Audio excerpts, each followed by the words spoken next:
زید بن ارقم رضی اللہ تعالیٰ عنہ سے مروی ہے کہ معاذ رضی اللہ تعالیٰ عنہ نے کہا، اے اللہ کے رسول، اہل کتاب اپنے علماء اور پادریوں کو سجدہ کرتے ہیں، آپ کا کیا خیال ہے کہ ہم آپ کو سجدہ کریں؟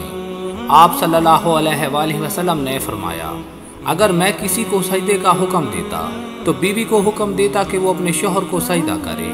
بیوی اپنے شوہر کا حق ادا نہیں کر سکتی، حتیٰ کہ اگر شوہر اس سے ملاپ کا مطالبہ کرے اور وہ اونٹ کے پلان پر ہو اور وہ اس کی خواہش پوری بھی کر دے تب بھی۔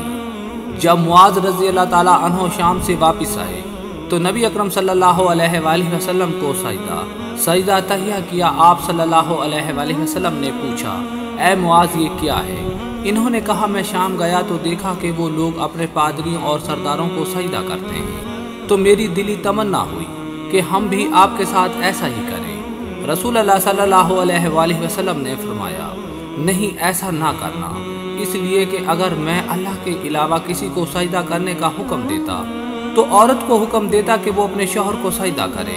قسم اس ذات کی جس کے ہاتھ میں محمد کی جان ہے، عورت اپنے رب کا حق ادا نہیں کر سکتی جب تک کہ اپنے شوہر کا حق ادا نہ کر لے، اور اگر شوہر عورت سے جمع کی خواہش کرے اور وہ گجاوے پر سوار ہو تو بھی شوہر کو منع نہ کرے۔ حضور نے فرمایا، اللہ اس شخص کے چہرے کو تر و تازہ رکھے جس نے میرے سے کوئی حدیث سنی، پھر جیسے سنی ویسے اسے آگے پہنچا دیا۔